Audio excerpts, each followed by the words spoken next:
I'm not buying any more purses. And then you guys see like all these purses that I've bought. And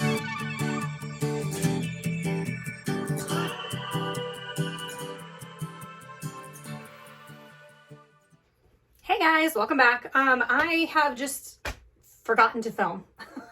I don't know what to tell you. I've just been forgetting to film. I've had some stuff going on, nothing bad, just busy stuff, right? And then also when I'm not busy, I just want to rest. So I haven't even thought about filming, but here I am. I don't really have a lot to update you guys on. Like I kind of wish I did. I can show you the new purses I've got. I can show you the new purses that I've purchased over the last, I don't know, 2 or 3 weeks. And I can show you that and then tell you kind of like my thoughts on life. So let me just show you. I know you guys already saw this. You already saw this upcycled tote, which I'm absolutely loving. It is huge. It can carry so much. I've actually had it in the closet, folded over like this, and it has not done any damage to it because it is that like Louis Vuitton canvas and then just like this super soft leather. So there's nothing, no damage to it. But I love this one so much. So that tote I loved so much. I mentioned in that video that there was the original tote that I saw that was on like Vanderpump Rules Reunion. Sheena was carrying it. And then I saw on Facebook that some people that were talking about it, that they also saw it and were like, oh my gosh, we love it. And I mentioned in that video, like, oh, I don't know, maybe I'll get that one too. And I was like, no, for sure I'm not going to. And then I did, so. So I got this one too, and this one, oh my gosh, this is perfect for spring and summer. I have used this one.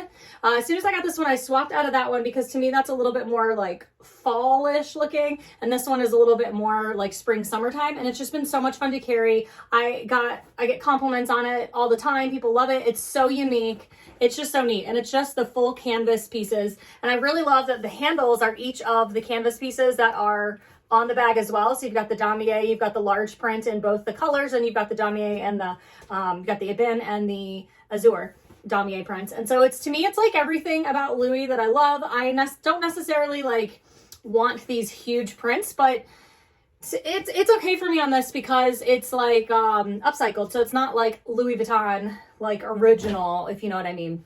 And then I got, I had gotten the Coach, let me see, it's over here, that one right there, that Coach purse. I don't know if you can see it real well. It's the city bag, I think, and it's the one that I had the lighter color, and I gave it to my niece who moved to Guatemala because she needed that kind of purse, and then I went and found it again on this.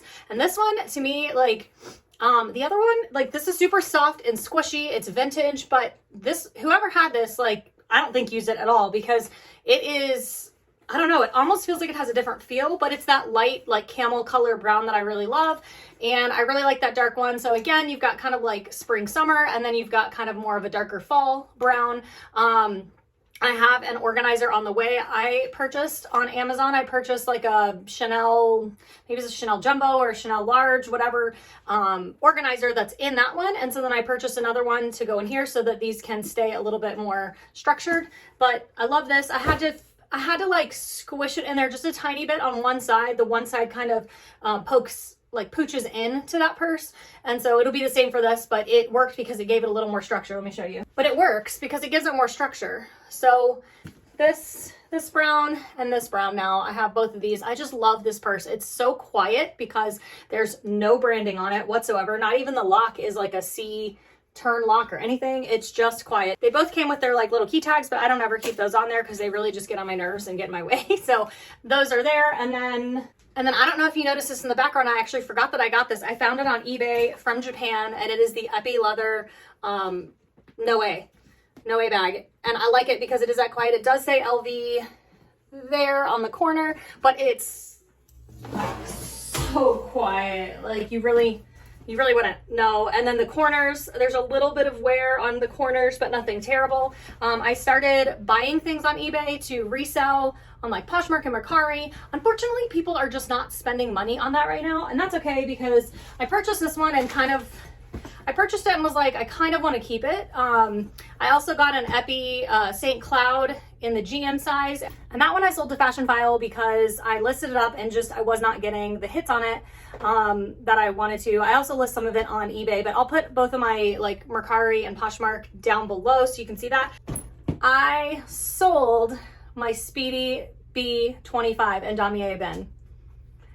I know, it's crazy. It's crazy because that is a purse that I thought I would actually never get rid of. But the more I used it, the more I was like, it's actually too big for like what I want to carry as an everyday carry. And each of my purses really has like a use in my life. And you guys have known, like, if it doesn't bring me, I don't want to say bring me joy, but if it does not like fit a use in my life, I will declutter it. I will move it along to a new home. And so the more I thought about it, and they came out with that Speedy B20 that's in the Damier Ebene, and I was like, man, I really want that.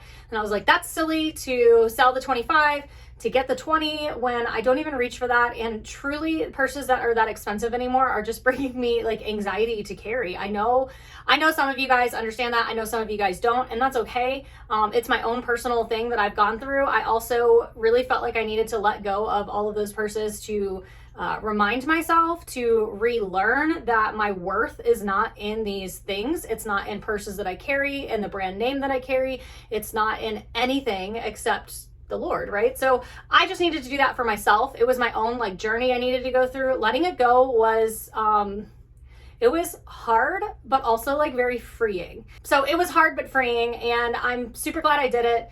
I also like, when I was going to ship it, I like had this like moment of like, oh no, like what am I doing? I love this purse. And I reminded myself that if I find that I am like really missing it, I can repurchase it down the road. The thing is, like, I was never reaching for it. I loved looking at it, but I never reached for it anymore. And that's because I was going for like a little bit smaller purses. And so with that, loving that Speedy B20 that came out, I found the Coach Mini Bennett. Now I just got it, so I haven't taken this off yet, but it's not sold on their website anymore, so I had to go on Poshmark, Mercari, eBay to find it. I think I finally found it on Poshmark, and I got it for $106. And I really liked this print just because it's a little bit different. I know it's not like summery, but I just think it's so cute, and it is really about the size of the Speedy B20. And the reason I know that is because I have an organizer for the Speedy B20, and I put that in here, and it fits perfectly. So to me, this is like the perfect size purse. I caught myself like online looking to see it in different colors, and I was like, what am I doing? I have all of these purses already. I have so many colors just because I love this purse. I haven't even carried it yet. Like, today's gonna be the first day I carry it, and I'm like looking to see if it's in other colors. I was like, this is how I get into like a spending trap. Like, this is the consumerism, the part of me that like overspends. And so I have to challenge myself on that. I have to constantly like be questioning myself as to why I'm purchasing something. One of the things that I have like reminded myself when I'm looking at, like, when I was looking at that Speedy B20, I asked myself all my questions, like, you know, why do I want this? All those questions that I listed in one of my videos before. I can't remember exactly all of the questions off the top of my head, but like, I know one of them was like, what will I do with this when I'm done carrying it? Because obviously, like, I rotate through bags like some people rotate through, I don't know, food. I don't know. I'm constantly changing my collection. And I was like, okay, like, sure, I can buy it for $2,000, a Speedy B20 and the Damier Ebene. I can buy it for $2,000. I can sell the strap that comes with it, maybe get like $400 from Fashion File or Rebag. Okay, so that takes it down to, let's say, $400. It takes it down to $1,600. I can sell my Speedy B25, which I did, and that takes it down to like, you know, roughly $300 to $500, whatever you'd end up getting for the Speedy B25.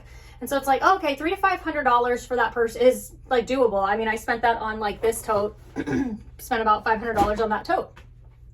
But to me, that tote is so unique, and that Speedy B20 is not so unique. So my next thought is like, what am I going to do when I want to rotate it out and sell it? Well, I mean, maybe I'd get that $500 back, but overall, like, it was still a $2,000 bag, so I'm not going to get that back. Do I really want that frustration? I want to call it a burden because it's a first world problem / burden, but do I really want to go through that whole hassle of having to try to sell it, getting lowballed by, you know, other individual buyers, and also like the online buyers like Fashion File, Rebag, whatever? Do I really want to deal with that? No. Okay, is this bag going to change my life? No. No bag that I've purchased so far in my life, in my entire life, has changed my life. It's just not. Has it made my life more fun and brought a little more like fun to life? Yeah, sure. It's always fun to get something new, but I found myself like always anticipating getting that next package, right? Because the thrill is in the hunt, the thrill is in the wait, the thrill is in the tracking the package. I don't know if you guys are like me, but as soon as I place the order, I'm like, is it here yet?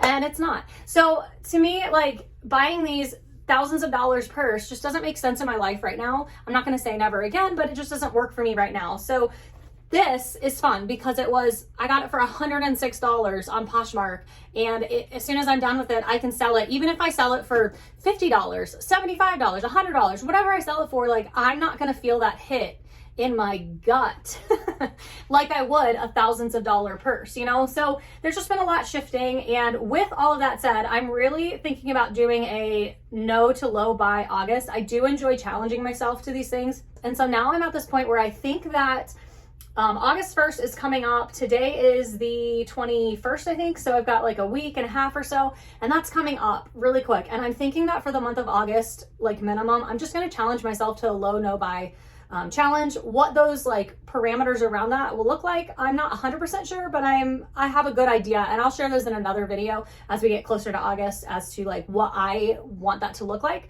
I have 2 more purses that are on the way from DHgate. Actually, one of them I ordered like a month ago maybe, and this shipper is just really slow.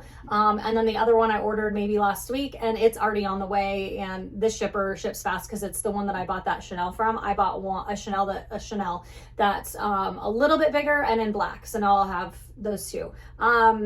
I don't really want this channel to be about, you know, fakes or dupes or anything like that. I don't mind dupes. Fakes, I don't necessarily want to like fully promote. But I'm not like, I have no hate for people that have them. Obviously I have a few now. So I don't know. I just wanted to have a little conversation with you guys about kind of what everything is looking like for me in my brain, which is like totally scattered about all of this. And I do find myself like almost obsessing over like the hunt of finding that next purse, right? And so I just have to challenge myself. If you guys have ever done a low or no buy, let me know down below how it went. What were your parameters around everything? I don't want to put too many like rules or parameters around it, because then it becomes more like legalistic, and I just really want it to be like a challenge. I enjoy challenging myself, like losing weight, right? Oh, by the way, on my weight loss journey, I just hit 41 pounds down, so that's really exciting. And so I enjoy that. I enjoy challenging myself at the gym. I don't necessarily love working out, but I love a new challenge. And so with that, I will update you guys when I do figure out what those parameters are. It'll probably be the next video. So let me know down below what yours were if you've done it, so that I can kind of get a feel for that, and then we will go from there. Thank you guys. I will talk to you later. This is the Mini Bennett. I will put some links down below from like Poshmark and Mercari. I don't make any money from that. If you guys want to find it, I'll put a link down below. It is the perfect size. With that, I'll talk to you next time. Bye. And I said I kind of wanted it, and I got it. And then, so okay. I'm not buying any more purses, and then you guys see like all these purses that I bought. And both came with those key tags, like this. And that one I sold actually to Fashionphile. I mentioned in that video that, there was the one called the Sheena tote, and it was on